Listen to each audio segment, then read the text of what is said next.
ស្វាគមន៍ប្រិមត្តអរគ្នាមកកាន់ Channel Secret ចានៅក្នុងវីដេអូការសម្ដែងរឿងមួយនេះគឺជារឿងវគ្គមួយនៃរឿង Five Nights at Freddy ដែលបានចេញនៅក្នុងឆ្នាំ2022ដូចជា23មិនដឹងទេadminចង់ភ្លេចហើយadminធ្លាប់ផលម្ដងមកហើយប៉ុន្តែដោយសារតែមានបញ្ហាក៏លុបតែម្ដងទៅអញ្ចឹងadminកាត់ផលម្ដងទៀតដោយសារតែមានប្រិមត្តគាត់សំណូមពរadmin សូមបញ្ជាក់ផងដែរថានៅក្នុងវគ្គមួយហ្នឹងគឺ admin ថតសម្លេងការពី2ឆ្នាំមុនអញ្ចឹងសម្លេងរៀងប្លែកតិចហើយគឺឧបករណ៍ថតសម្លេងនេះគឺខុសគ្នាហើយមួយទៀតគឺការសម្ដែងរឿងហ្នឹងគឺអត់បានក្បោះក្បាយ 100% ទេគឺ admin សង្ខេបទេកាលនោះអញ្ចឹងសម្រាប់ប្រិមត្តដែលចង់ទស្សនាវគ្គ2 admin ដាក់ link វគ្គ2នៅខាងក្រោម comment ផងដែរ2តាមទស្សនាការសម្ដែងរឿងវគ្គ1ដែលមានចំណងជើងថា Five Nights at Freddy ទាំងអស់គ្នា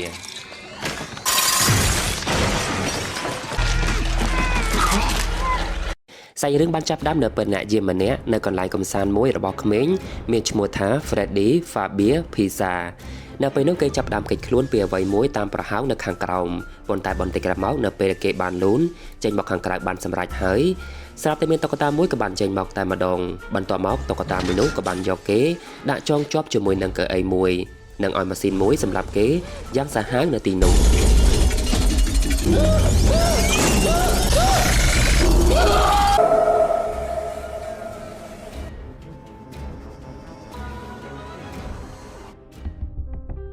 ងាកមកមើលម៉ែកអានេះវិញគឺគេរស់នៅជាមួយនឹងប្អូនស្រីរបស់គេម្នាក់មានឈ្មោះថាអាប៊ីប៉ុន្តែប្អូនស្រីរបស់គេពិបាកនិយាយគ្នាណាស់និងចូលចិត្តគូរោគជាខ្លាំងរីឯការងាររបស់ម៉ែកគឺជាប៉ូលីសនៅក្នុងផ្សារមួយកន្លែងនៅថ្ងៃមួយនៅពេលដែលគេនិយាយលេងជាមួយនឹងមិត្តភ័ក្តិរបស់គេហើយនៅពេលដែលគេបានទៅរកទិញអ្វីហូបស្រាប់តែគេបានឃើញក្មេងប្រុសម្នាក់ត្រូវបានបរិសុទ្ធចម្លែកម្នាក់ចាប់យកទៅបានជាគេរត់ដេញតាមនិងបានវាយដំបរិសុទ្ធម្នាក់នោះប៉ុន្តែការប៉ັດបរិសុទ្ធម្នាក់នោះគឺជាឪពុករបស់ក្មេងនោះសោះបន្ទាប់មកប៉ូលីសក៏បានហៅម៉ែកទៅសាកសួររីឯលោកស្តេវជាអ្នកណែនាំគេផងដែរប៉ុន្តែលោកស្តេវបានដឹងផងដែរថា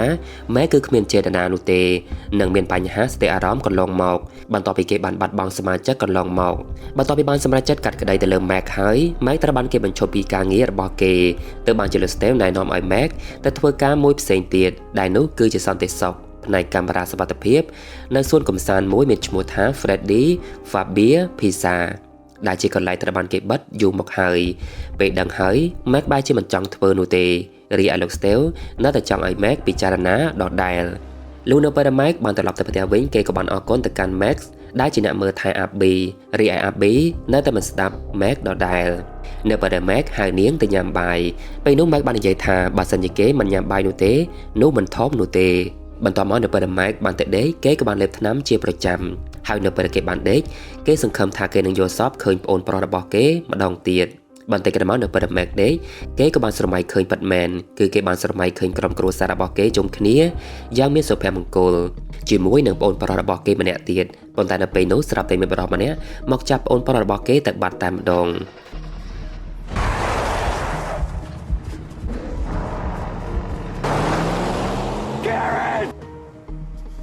នៅប្របន្ទាប់ម៉ៃក៏បានទៅជួបមីងរបស់គេដើម្បីនិយាយរឿង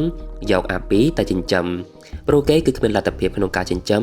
ប្អូនស្រីរបស់គេបន្តទៀតនោះទេពេលនោះអ្នកស្រីចែនក៏បានឲ្យក្រដាសមួយទៅកាន់ម៉ែកដើម្បីគេចុះហត្ថលេខាដើម្បីប្រកល់អាប៊ីមកឲ្យគាត់ចិញ្ចឹមបើសិនជាមិនប្រកល់នោះទេនឹងហៅគេទៅឡើងតុលាការមិនខាននោះទេបន្ទាប់ពីបាននិយាយគ្នាហើយម៉ែក៏បានទៅនិយាយគ្នាជាមួយនឹងអ្នកមើលថែអាប៊ីហើយអ្នកមើលថែក៏បានសរសើរទៅកាន់អាប៊ីផងដែរប៉ុន្តែនាងគ្មានមិត្តភ័ក្តិនិងចូលចិត្តនៅម្នាក់ឯងហើយអ្នកមើលថែក៏បានលើកទឹកចិត្តទៅកាន់ម៉ែកផងដែរដើម្បីទៅរកការងារចិញ្ចឹមបីបាច់អាប៊ីបន្តទៀតបន្ទាប់ពីថ្ងៃនោះម៉ែកក៏បានសម្រេចចិត្តតាក់ទងទៅលោកស្តេវតែម្ដងដើម្បីប្រាប់ថាគេសម្រេចចិត្តយល់ព្រមទៅធ្វើការនៅកន្លែងសួនកំសាន្តនោះហើយបន្ទាប់ពីបាននិយាយគ្នាហើយលោកស្តេវក៏បានណែនាំកន្លែងមួយនោះទៅកាន់ម៉ែកដែលជាកន្លែងបានសាងសង់នៅក្នុងឆ្នាំ1980មកម្លេះនិងត្រូវបានគេបិទទៅហើយការងារដែលម៉ែកត្រូវធ្វើនោះគឺថែរក្សានៅទីនោះតាមកាមេរ៉ាសុវត្ថិភាពជាច្រើននៅទីនោះបន្ទាប់មកនៅពេលដែលម៉ែកបានទៅធ្វើការនៅទីនោះនៅថ្ងៃដំបូងនៅពេលដែលម៉ែកបានយកកាសែតនៅទីនោះយកមកចាក់មើលគេក៏បានឃើញវីដេអូចាស់មួយអំពីការផលិតនៅទីនោះសម្រាប់ក្មេងលេងហើយពួកគេក៏បានផលិតតុក្កតាដែលមានចលនាបានថែមទៀតផងបន្ទាប់ពីបានមើលហើយនៅពេលដែលម៉ែកបានទៅបើកទូរកពិលគេក៏បានភ្ញាក់ជាមួយនឹងតុក្កតាមួយនៅទីនោះបន្ទាប់មកនៅពេលគេបានកាន់ពិលដាក់ទៅខាងក្នុងមើលគេក៏បានមើលពីកន្លែងមួយទៅកន្លែងមួយនៅពេលនោះផងដែរគេក៏បានឃើញរូបគំនូរក្មេងៗជាច្រើនបាត់នៅលើជញ្ជាំងនៅក្បែរនោះ បន្ទាប់មកនៅពេលដែលគេបានឮសំឡេងនៅខាងមុខគេក៏បានដើរទៅមើលហើយនៅពេលនោះគេក៏បានឃើញតុក្កតា3នៅទីនោះលោកនៅពេលដែលគេបានត្រឡប់មកកន្លែងដើមវិញហើយនៅពេលដែលគេបានដេកលក់ស្រាប់តែគេបានស្រមៃម្ដងទៀតនៅពេលដែលគេបានឃើញប្អូនប្រុសរបស់គេត្រូវបានមានមនុស្សចាប់យកទៅហើយនៅទីនោះមានក្មេង5នាក់ចេញមកទៅបានជាម៉ែកសួរថាមានបានដឹងថាណាចាប់ប្អូនប្រុសរបស់គេដែរឬទេនៅពេលដែលបានឮហើយក្មេងៗទាំងអស់នោះរត់បាត់ទៅហើយនៅពេលដែលម៉ែករត់ទៅតាមគេក៏បានភ្ញាក់ពីដេកតែម្ដងនៅពេលបន្ទាប់នៅពេលគេបានត្រឡប់ទៅផ្ទះវិញគេក៏បាននិយាយលេងជាមួយនឹងអ្នកមើលថែអាប៊ីនិងប្រាប់ថាថ្លៃមើលថែអាប៊ីនោះគេនឹងឲ្យនៅពេលក្រោយបន្ទាប់មកអ្នកស្រីចែនក៏បានហៅអ្នកមើលថែនិងបងប្រុសរបស់នាងមកជួបហើយមីងរបស់ម៉ែកហៅពួកគេទាំងពីរនាក់មកជួបដើម្បីរៀបគម្រោងការធ្វើយ៉ាងណាឲ្យម៉ែកបាត់បង់ការងារនៅទីនោះហើយមានសិទ្ធិក្នុងការមើលថែអាប៊ីយកមកចិញ្ចឹមវិញពេលនោះនៅព្រះចេះបាននិយាយថាហើយអ្វីមិនសម្លាប់ម៉ែកចោលទៅលោកដុកដែលមកជាមួយនឹងអ្នកស្រីចែននោះចាប់ផ្ដើមភ័យខ្លាចជាខ្លាំងបន្ទាប់មកចែនក៏មានគំនិតមួយដើម្បីធ្វើម៉ែកបាត់បង់ការងារនៅទីនោះហើយទទួលបានប្រាក់ពីអ្នកស្រីចែនរីឯម៉ែកអានេះវិញគេក៏បានទៅហែករូបដែលគេបានបិទនៅកន្លែងគេដេកនិងលែងចង់យកសពបន្តទៀតហើយបន្ទាប់មកគេក៏បានលេងសើចជាមួយនឹងអាប៊ីផងដែរហើយស្របពេលនោះអ្នកមើលថែក្មេងក៏បានមកមើលអាប៊ីជាធម្មតាបន្ទាប់មកនៅពេលម៉ែកទៅធ្វើការជាធម្មតាបន្តទៀតហើយនៅពេលគេបានកេងលក់ម្ដងទៀតគេក៏បានស្រមៃឃើញប្អូនប្រុសរបស់គេត្រូវបានគេចាប់ម្ដងទៀតហើយនៅពេលគេបានឃើញក្មេងប្រុស5នាក់នៅទីនោះម៉ែក៏បានស្រែកសួរថាអ្នកណាជាអ្នកចាប់ប្អូនប្រុសរបស់គេប៉ុន្តែក្មេងៗទាំងអស់នោះក៏បាននាំគ្នារត់បាត់ទៅនៅពេលម៉ែករត់ដេញតាមក្មេងទាំងអស់នោះក៏បានធ្វើឲ្យដៃរបស់ម៉ែកចាប់ដើមរងរបួសលោកនៅពេលម៉ែកបានភ្ញាក់ពីដេកស្របពេលនោះផងដែរមានគេជួយកណ្ដឹងនៅពេលគេបានទៅមើលមានប៉ូលីសស្រីម្នាក់មានឈ្មោះថាវេនេសាក៏បានមកដល់ទីនោះដើម្បីពិនិត្យមើលនៅទីនោះបន្ទាប់មកពួកគេក៏បានជជែកគ្នាលេងហើយវេនេសេឡាក៏បានជួយរករបួសឲ្យម៉ែកផងដែរពេលនោះវេនេសេឡាក៏បានសួរនាំម៉ែកជាច្រើនចម្លែកថានៅពេលដែលធ្វើការនៅទីនោះមានបានជួបអ្វីប្លែកៗដែរឬទេហើយគួរតែឈប់ធ្វើការនៅទីនោះទៅនៅពេលបានឮហើយម៉ែកចាប់ដើមឆ្ងល់ជាខ្លាំងប៉ុន្តែវេនេសេឡាមិនបានប្រាប់អំពីមូលហេតុនោះទេបន្ទាប់មកវេនេសេឡាក៏បាននាំម៉ែកទៅខាងក្នុងដើម្បីទៅមើលកន្លែងកំសាន្តសម្រាប់ក្មេងៗទស្សនានៅខាងក្នុងហើយនាងស្រឡាញ់ទីនោះតាំងពីនាងនៅពីក្មេងមកម្ល៉េះពេលនោះផងដែរវេនេសេឡាក៏បានបើកឲ្យតុក្កតាទាំង3នោះចាប់ផ្ដើមច្រៀងរាំលេងយ៉ាងសប្បាយប៉ុន្តែបន្តិចក្រោយមកវាក៏លែងដំណើរការបន្តទៀតបន្ទាប់មកវេនេសេឡាក៏បានប្រាប់អំពីការបាត់ខ្លួនរបស់ក្មេងៗនៅទីនោះទើបបណ្ដាឲ្យនៅទីនោះត្រូវបានបិទទ្វារប៉ុន្តែមិនដឹងថាក្មេងទាំងអស់នោះបានបាត់ទៅណានោះទេបន្ទាប់ពីបានប្រាប់ហើយវេនេសេឡាក៏បានឲ្យមេដាយមួយទៅកាន់ម៉ែកមុនពេលនាងត្រឡប់ទៅវិញហើយនាងបានប្រាប់ទៅកាន់ម៉ែកបន្តទៀតផងដែរថាកុំឲ្យការងារយកគេអីដែលមានន័យថាកុំធ្វើការនៅទីនោះបន្តទៀតលោកនៅប្រាប់ពួកគេបាននាំគ្នាចាក់ចែងទៅអស់ក្រុមរបស់ Jess ក៏បាននាំគ្នាទៅដល់ទីនោះដើម្បីលួចចូលទៅកំទេចនៅសួនកំសាន្តមួយនោះដើម្បីធ្វើម៉ែកបាត់បង់ការងាររបស់គេបន្តិចក្រោយមកនៅប្រាប់ពួកគេបាននាំគ្នាចូលទៅខាងក្នុងបានសម្រេចហើយពួកគេក៏បានបំបែកផ្លូវគ្នាទៅកំទេចរបស់របរនៅទីនោះនិងបានលួចកាក់ជាច្រើននៅទីនោះផងដែរលុះមួយសន្ធូរក្រោយមកស្រាប់តែសមាជិករបស់ពួកគេម្នាក់បានឮសំឡេងចម្លែកនៅក្នុងទូទើបបានជាគេដើរទៅមើលបន្ទាប់មកនៅពេលគេបានបើកទូមួយនោះគេក៏បានឃើញតុក្កតាមួយចេញមកហើយតុក្កតាមួយនោះក៏បានខាំសមាជិករបស់ពួកគេម្នាក់នៅទីនោះរីឯសមាជិកម្នាក់ទៀតនៅពេលបានឃើញហើយចាប់ផ្ដើមភ័យខ្លាចជាខ្លាំងនិងបានគេចខ្លួនចេញពីទីនោះជាបន្ទាន់ពេលនោះនៅពេលដែលចេះបានឃើញពួកគេនៅក្នុងកាមេរ៉ាសុវត្ថិភាពគេចាប់ផ្ដើមឆ្ងល់ជាខ្លាំងនិងបានរត់ទៅមើលប៉ុន្តែនៅពេលនោះនៅពេលដែលសមាជិករបស់គេចូលទៅលាក់ខ្លួននៅក្នុងឃ្លាំងក៏ត្រូវបានតុក្កតាមួយនោះសម្លាប់បន្ទាប់មកនៅពេលដែលចេះបានគេចខ្លួនចេញពីទីនោះនិងបានលាក់ខ្លួននៅក្នុងបន្ទប់គេក៏បានឃើញតុក្កតាទាំងអស់នោះប្រឡែងតុក្កតាតូចមួយចូលទៅតាមប្រហោងទៅរកគេទៅបានជាគេប្រញាប់ទប់ស្កាត់ប្រហោងមួយនោះបន្តិចក្រោយមកតុក្កតាមួយទៀតក៏បានចេញមកនិងបានសម្លាប់គេបានដដែលរីឯម៉ែកអ្នកមើលថែក្មេងឯនេះវិញនៅពេលដែលបានបាត់ពួកគេយូរពេកនាងក៏បានចូលទៅខាងក្នុងមើលតែម្ដងលុះនៅពេលនាងបានចូលទៅខាងក្នុងនាងក៏បានឃើញប្រឡឹងក្មេងប្រុសម្នាក់រត់នៅទីនោះនៅពេលនាងរត់ទៅតាមនាងក៏បានឃើញតុក្កតាមួយនៅទីនោះឈរថ្មឹងបន្ទាប់មកនៅពេលនាងបានទៅអឺតមើលតុក្កតាមួយនោះក៏បានខាំនាងដាច់ជាពីរ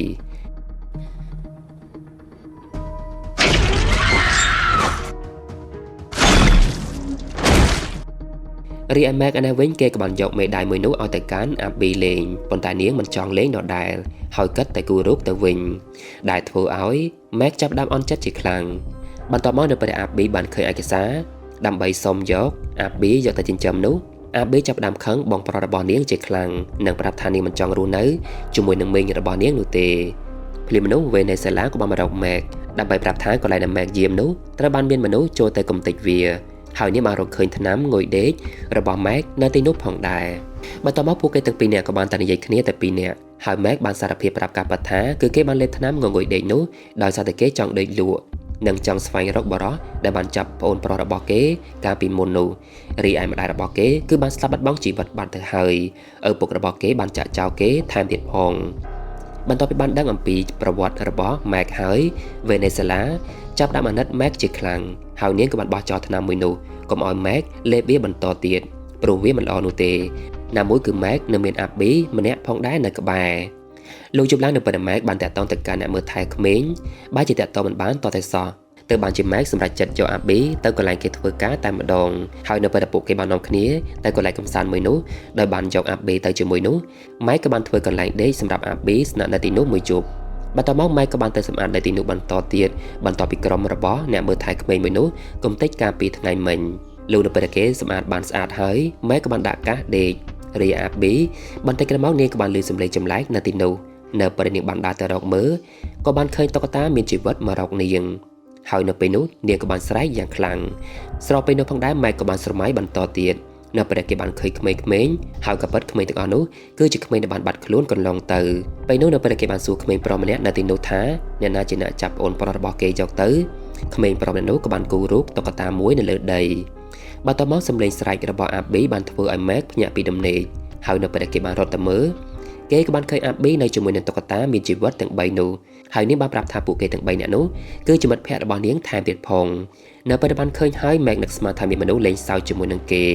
ដោយមិននឹកស្មានថាតុក្កតាមានជីវិតនោះទេរីអាប៊ីបានប្រាប់ថាតុក្កតាទាំង3នោះគឺមានឈ្មោះដូចជា Bonnie, Foxy និង Chica ហើយពួកគេគឺចូលចិត្តរូបគំនូររបស់នាងខ្លាំងណាស់ពេលនោះដោយសារតែឃើញសភាពមិនស្រួលម៉ែកក៏បាននាំអាប៊ីចេញពីទីនោះជាបន្ទាន់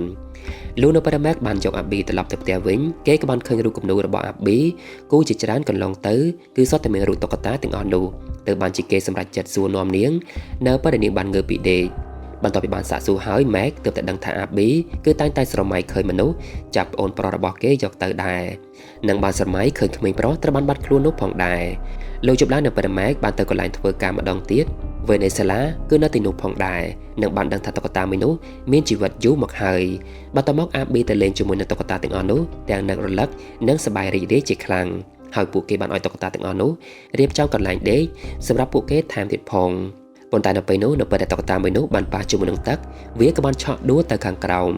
បន្ទាប់មកនៅពេលដែលពួកគេបានគេងលេងជាមួយនឹងគ្នាបានបន្តិចវេណេស៊ុយឡានិងម៉ែកក៏បានទៅរកកម្រាលតុហើយនៅទីនោះគឺពួកគេបានឃើញតុក្កតាមួយមានអន្ទាក់នៅក្នុងខ្លួនរបស់វាទៅបានជាវេណេស៊ុយឡាបានហាមឃាត់ម៉ែកកុំឲ្យប៉ះវាដោយសារតែវាគឺមានគ្រោះថ្នាក់ខ្លាំងណាស់ពេលនោះនៅពេលដែលម៉ែកបានប្រាប់អំពីការយល់សប្តិរបស់គេដែលគេបានឃើញក្មេងប្រុសម្នាក់នៅក្នុងការយល់សប្តិរបស់គេនោះ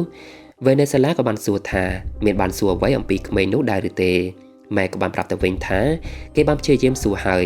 ប៉ុន្តែក្មេងម្នាក់នោះគឺចូលចិត្តអាប៊ីខ្លាំងណាស់បន្ទាប់មកនៅពេលពួកគេបានទៅរកអាប៊ីវិញម្ដងហើយនៅពេលអាប៊ីបានប៉ះជាមួយនឹងហ្គីតារបស់តុក្កតាមួយនោះនាងក៏បានដួលទៅខាងក្រោមភ្លាមមួយរំពេច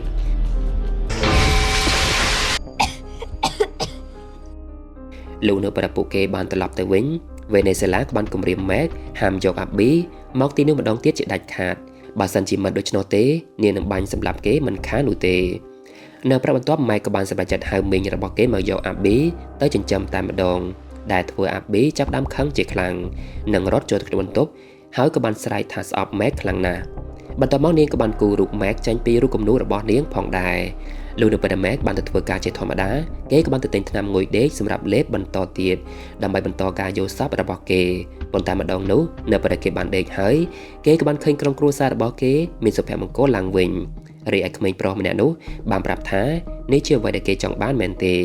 វាបានផ្លាស់ប្ដូរហើយម៉ែកអាចយល់សប្តិឃើញបែបនេះជារៀងរាល់ថ្ងៃបានយើងត្រូវការអាប៊ីតែប៉ុណ្ណោះបន្ទាប់ពីបាននិយាយគ្នាហើយគ្រួសាររបស់ម៉ែកបាននិយាយថាពួកគេស្រឡាញ់អាប៊ីខ្លាំងណាស់ដោះលែងនាងទៅនៅពេលដែលបានលើកហើយដំបូងឡើយម៉ែកបាននិយាយថាយល់ព្រមប៉ុន្តែនៅពេលនោះគេបែរជាមិនយល់ព្រមវិញភ្លាមនោះស្រាប់តែគ្រប់គ្នាក៏បានបាត់ទៅរីឯក្មេងៗក៏បានរត់ទៅខ្ញៅម៉ែកម្ដងហើយម្ដងទៀតអំឡុងពេលនោះផងដែរតុក្កតាក៏បានដើរទៅរកម៉ែកដែលកំពុងតែដេកលងលក់ឥឡូវនៅពេលគេបានភ្ញាក់ឡើងស្រាប់តែគេបានឃើញតុក្កតាចាប់យកគេដាក់នៅលើកៅអីមានម៉ាស៊ីនដើម្បីសម្លាប់គេ ប៉ុន្តែនៅពេលនោះសំណាងល្អគេក៏បានរើបំរាចេញបានសម្រេចហើយនៅទីនោះគឺមានសាកសពគ្រប់គ្នាថែមទៀតផងបន្ទាប់មកនៅពេលដែល Mac បានរត់គេចខ្លួនចេញពីទីនោះតុក្កតា Foxy ក៏បានដេញតាមគេម្ដងទៀត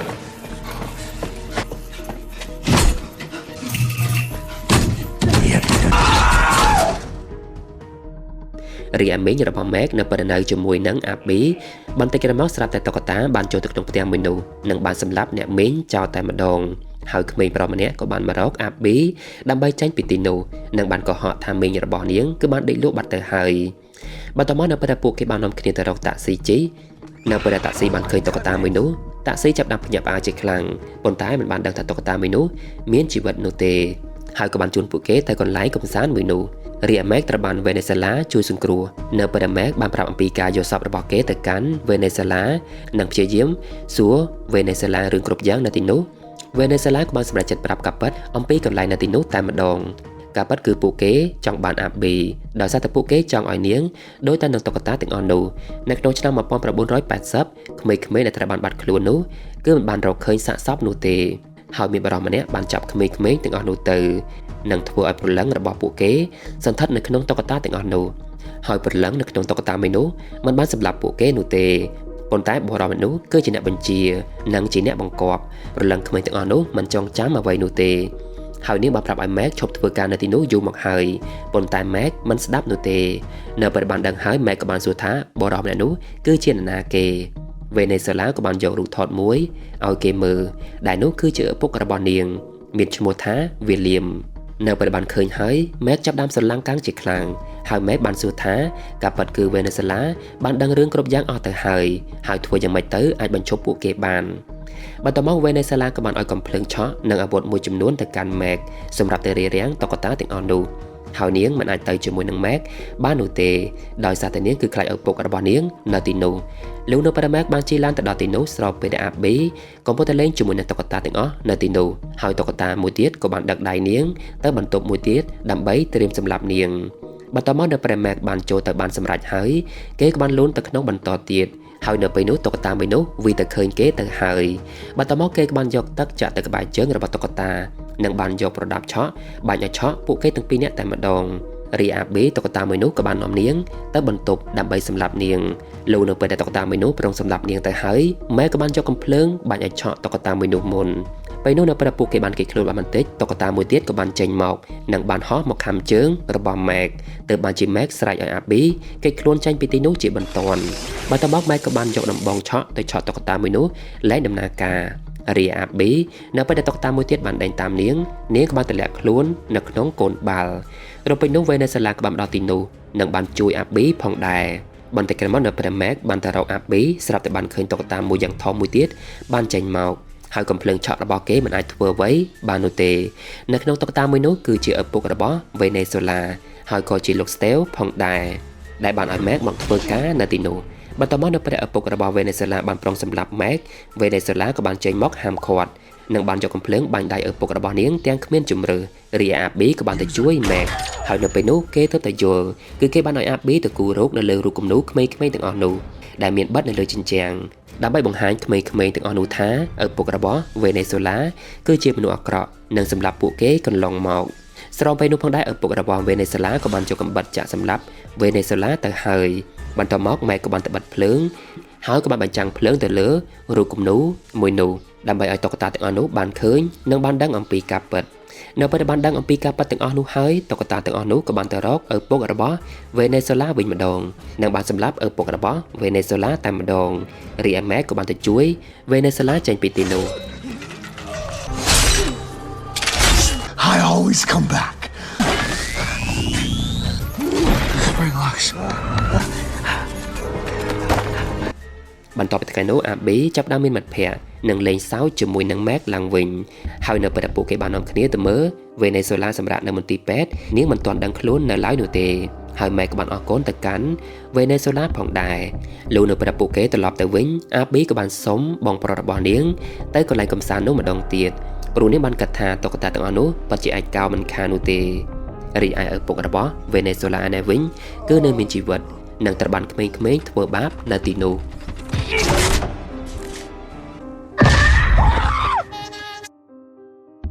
អូខេអរគុណប្រិយមិត្តទាំងអស់គ្នាសម្រាប់ការទស្សនាការសម្រាយរឿង Five Nights at Freddy អញ្ចឹងរឿងមួយហ្នឹង admin ក៏មិនសូវយល់ច្រើនប្រហែលដែរដោយសារតែ admin មិនបានលេង game មួយហ្នឹងទេហើយ admin ឃើញtrailer នៅក្នុង YouTube មានអ្នកទស្សនាច្រើនលានខ្លាំងមែនតើ admin សង្ឃឹមថារឿងមួយហ្នឹងពេលចេញមកមានឈុតឆាករន្ធត់ច្រើនណាប៉ុន្តែនៅពេលរឿងមួយហ្នឹងចេញមកអត់មានឈុតឆាករន្ធត់អីច្រើនទេក៏ប៉ុន្តែរឿងមួយហ្នឹងល្បីដោយសារតែ game មួយហ្នឹងទេបើសិនជា admin គិតមើលទៅណាអញ្ចឹងបើសិនជាប្រិយមិត្តទាំងអស់គ្នាដឹងអំពី game មួយហ្នឹងអាច comment ប្រាប់ admin ផងគឺ admin បានដឹងថា game មួយហ្នឹងគឺមិនទេនិយាយរួមទៅតាំងពី admin កើតមកហ្នឹងគឺ admin អត់ចេះលេង game ច្រើនទេលេងមួយទេបើសិនជាលេងអត់ឈ្នះគឺឈប់តែម្ដងគឺខុសពីគេអូខេអញ្ចឹងការសម្រាយរឿងរបស់ admin អត់មានព័ត៌មានអីបន្ថែមទេសង្ឃឹមថាប្រិយមិត្តទាំងអស់គ្នានឹងពេញចិត្តការសម្រាយរឿងមួយនេះហើយបើសិនជា admin សម្រាយទៅខ្វះខាតឬក៏ខុសត្រង់ណាសូមមេត្តាខន្តីបេទោផងជួបគ្នានៅវីដេអូលើក្រោយទៀតសូមអរគុណសូមជម្រាបលា